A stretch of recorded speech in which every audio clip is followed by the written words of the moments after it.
Hi friends, তো তোমরা কেমন আছো? আশা করছি ভালো আছো। তো দেখো সকাল সকাল এখানে বাজার নিয়ে চলে এসছে। মুখে দেখো কেমন হাসি, মনে হচ্ছে ভালো জিনিসই এনেছে আজকে। তো সবজিগুলো এখানে নামিয়ে নিয়েছে। আমি বললাম মাছগুলো তুমি নামিয়ে নাও ওই হাতেই, আমি আর হাত দেবো না। এই দুটো কালো প্লাস্টিকে কী এনেছো দেখি, বার করো। তারপরে এই যে নামাচ্ছে। এখানে মাছ ছিল, চিংড়ি মাছ, তেলাপিয়া আর বাটা মাছ। আর যে কালো প্লাস্টিকে ওটা ছিল মটন। তো ওই নামিয়ে নিচ্ছে সব একে একে। তো আজকে বলছিল আমাকে নতুন একটা রেসিপি করে খাওয়াবে, তার জন্য ওকে সব গুছিয়ে দিতে হবে আমার। তো আমি বলেছি দেবো গুছিয়ে। ও বলছিল আমাকে টমেটো, বেগুন, কাঁচা লঙ্কা, পেঁয়াজ আর একটু ধনেপাতা কেটে দিতে। আর মাছগুলো চিংড়ি মাছ দিয়েই করবে, মাছটা পরিষ্কার করে দিতে বলছিল। তো আমি তাড়াতাড়ি করে দিচ্ছিলাম ওর। দেখি কি নতুন রেসিপি করে এর জন্য। এই যে গরম জলে সিদ্ধ করতে বসিয়ে দিয়েছে টমেটো আর বেগুনগুলো।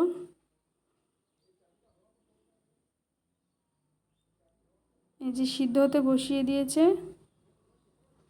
এর মধ্যে আমি সমস্ত জিনিস ওকে গুছিয়ে দিয়েছিলাম। মাছটাও পরিষ্কার করে কেটে ছোট ছোট টুকরো টুকরো করে দিয়েছিলাম। আমাকে যেভাবে বলেছিল সেভাবেই করেছি আমি। এখানে সিদ্ধ হয়ে গেছে, এরপরও তুলে নিচ্ছে টমেটো আর বেগুনগুলো। রান্নাটা কিন্তু দারুণ হয়েছিল, মাংসের থেকেও এটা সব থেকে সুন্দর হয়েছিল। এই যে এরপর কড়াইতে তেল দিয়ে তেলটা গরম হয়ে গেলে চিংড়ি মাছগুলো ভেজে নেবে। এই যে আমাকে বলল যে তুমি এগুলো পরে করে নিও। তো আমার এখানে মাংসের মশলাটাও করা হয়নি, মাছগুলোও কাটা হয়নি, ওরটাই আগে গুছিয়ে দিয়েছিলাম। এই যে বেগুন আর টমেটোর খোসাটা ছাড়িয়ে নিচ্ছে। এরপরে তেল গরম হয়ে গেছে, মাছগুলো দিয়ে দেবে। এই যে আমার চিংড়ি মাছগুলো ছোট ছোট করে রাখা আছে।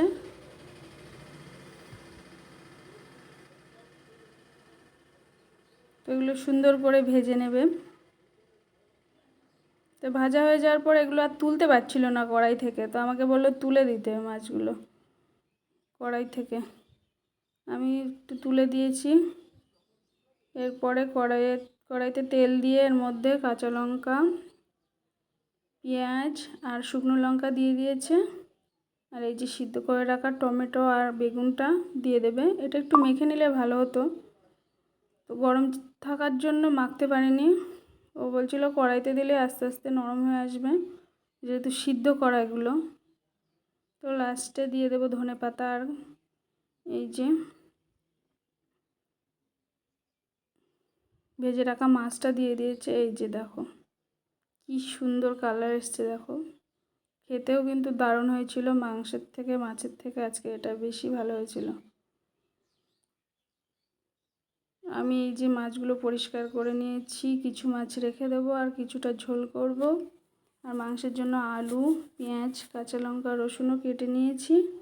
এবার রান্না করে নেব। এই যে ওলটা ভেজে নিচ্ছি, এই মাছগুলো দিয়ে ঝোল করব। তারপর মাংসটাও চাপিয়ে দেব। এই যে আমার মাছের ঝোল হয়ে এসছে, আর একটুখানি ফুটিয়ে নিয়েই নামিয়ে দেব। আর ওই সাইডে বসিয়ে দিয়েছি মাংসটা কষাতে দিয়েছি। কষানো হয়ে গেলে জল ঢেলে দেব। বাইরে প্রচণ্ড মেঘও করেছে, মনে হয় এক্ষুনি বৃষ্টি আসবে। তো আজকের খাওয়া দাওয়ার জাস্ট জমে যাবে। আজকে আর খেয়ে কোথাও বেরোবো না, বাড়িতেই ঘুম দেবো একটা। তো আমি ছাদে একটুখানি গিয়েছিলাম, দেখো কি জোর বৃষ্টি আসছে, প্রচণ্ড জোরে বৃষ্টি হচ্ছিলো। যাইনি একটু একটু ভিজি, কিন্তু আমার স্নান করা হয়ে গেছে বলে আর ভিজতে পারবো না। দেখা হচ্ছে পরে একটি ভিডিও। ততক্ষণে সবাই ভালো থাকবেন, সবাইকে টাটা।